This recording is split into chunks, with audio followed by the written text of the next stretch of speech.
Nya si DJ pud noog silang duha ni Katrina na-handle pud nila with care. Very smooth. I think maturity. Maturity,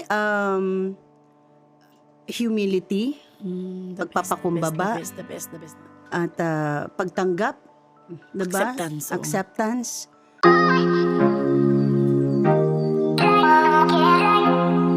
Binalikan ni Carla Estrada ang ina ni Daniel Padilla, kung paano nila hinarap ni Daniel ang katotohanan ng maghiwalay sila ng ex nito na si Catherine Bernardo.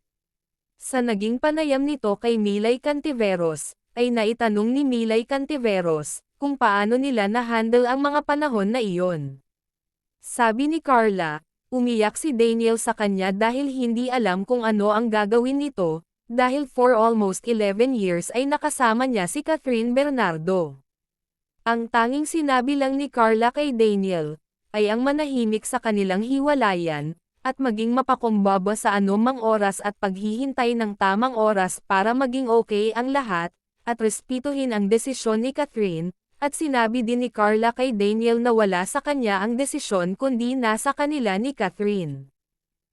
Nya si DJ pud noog silang duha ni Katrina na-handle pud nila with care. Very smooth. I think maturity. Maturity, humility, pagpapakumbaba, Best, the best, the best, the best. at pagtanggap, diba? Acceptance, oo. Acceptance. Maunay mga, yun yung mga, amo doon ako maging kinita. Hinasaring ako, kamo man ini nga duha for 11 years, diri pwede nga, may mga tao Ang istorya nga, nimo? oo, isuya kami nga duha.